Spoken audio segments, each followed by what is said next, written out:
fine. Count, Mr. Speaker. Anyways, first of all, I'd like to thank all the councillors for all your comments and your participation through the process. Very happy that it looks like this budget will be somewhat of a bipartisan budget, where you're having people from all sides that look at it and agree that it's a good step forward. Not perfect, but a good step forward. I've got some just summarizing a bit in terms of the budget, and I'm going to try and address some questions that have been raised throughout the process. But as I mentioned before, the budget really is a strong budget. It delivers on our core priorities that are big for our citizens, important for our citizens, investing in public safety, investing in infrastructure, investing in community centres and green space. Winnipeggers, of course, have had the longest property tax freeze in Canadian history, and with that we had to make a move this year, regrettably, but one can take solace in the fact that it is a balanced approach. You're having some cost savings. We're still looking at the cost of delivering some of our services through some of the management competition, through vacancy management, through attrition. I think those are humane ways of looking at our service. And once again, a part of that is we ensure that core services will not be impacted by any changes in terms of that. Also, part of the budget, the question always comes up, well, what do I get? What am I getting from 3.5% increase? And I can tell you what you are getting, once again, is enhanced police officers. You're getting 54 police officers in the street. You're getting firefighters in the street. You're getting enhancements in core services, whether it be snow removal, whether it be tree pruning, whether it be things like pleasure rinks, is a big part of it. So I very much believe it is a strong and balanced and bipartisan budget. Happy about that. Some things have come up in the budget. Number one is in terms of the library materials. We're happy that we're able to put $135,000 in this. I think the Mayor alluded to the fact that there is a cap that's there. It's a different situation if you're outside the city of Winnipeg. I think that if the province lifted the cap on that, that would be somewhere in the neighborhood of $600,000, $700,000 that we could invest. So the concern always is with the service-based budget, are we spending enough? Well, part of this $125,000, if the province meets us and lifts that cap, that would be a substantial investment in library materials replacement, which we'd be happy to partner with them. Water and waste dividend, it's been brought up. The dividend, this is something we dealt with a little bit last year. I can tell you that Winnipeg isn't the only city in the world doing a dividend on water. You look at Calgary. Calgary's got a 10% dividend. Edmonton's got an 8% dividend. Saskatchewan and Regina both take money in that respect to it.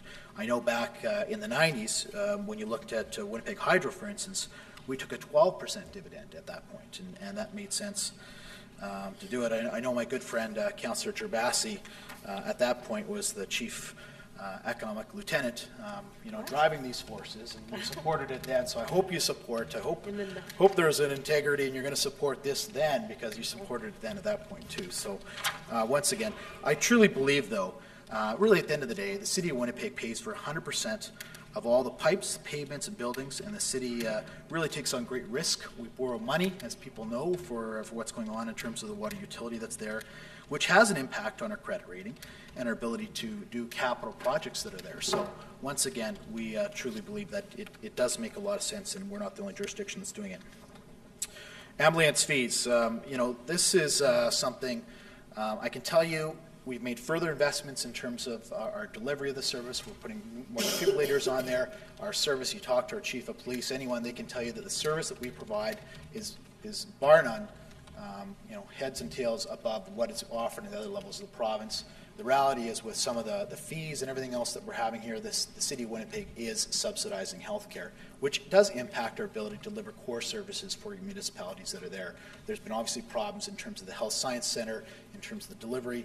We're working on some scenarios of at least getting payback for that, but at the end of the day, we just want parity what's going on there. 62% of people, I think, don't actually even pay it through another resource that are there. Business taxes. Well, there's a big debate on business taxes, and I could tell you, I'm not a big proponent of this wealth redistribution approaches to things. And to be fair, I think attacking the business community to a certain extent, small businesses, isn't the right approach. I can tell you that small businesses pay the same amount, 3.5% increase, and the business tax is above and beyond that.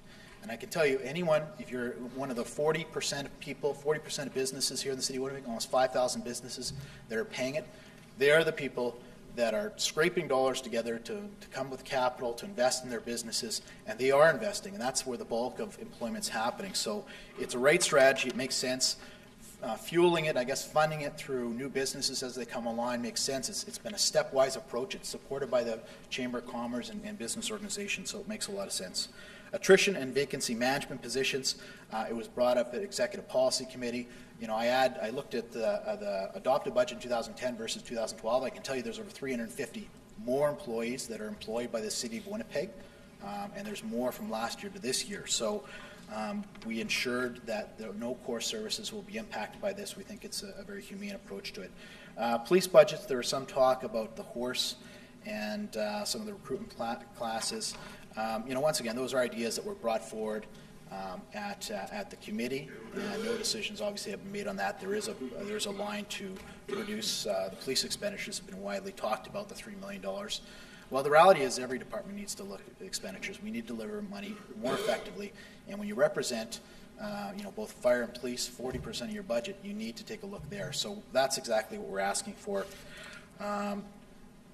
Consultation process, just to finish things off here. I know, you know, I've had this back and forth with Councillor Baskin, and be very, very polite on this.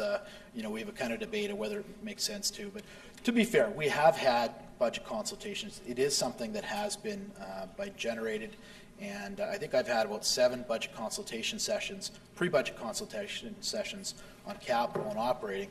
I noticed Councillor Jabassi wasn't able to attend all 7, but I was very happy, and I encourage her to talk to Councillor Orlico and talk to Councillor Mays and talk to them to see how their public consultation sessions happened and ensure that the public, you know, for your citizens, you can get all the information there, you can hold those meetings, and at that point we won't have to have this back and forth debate on you know, whether it's important to have a public consultation, Mr. Speaker, as opposed to just talking about it in the media for purposes. But I'll take you at your word on that. So anyways, Mr. Speaker, I will conclude. I think it's been a good process, and you know, if we can make some improvements in terms of the budget process, I heard from non-EPC members, you know, we're definitely willing to do that.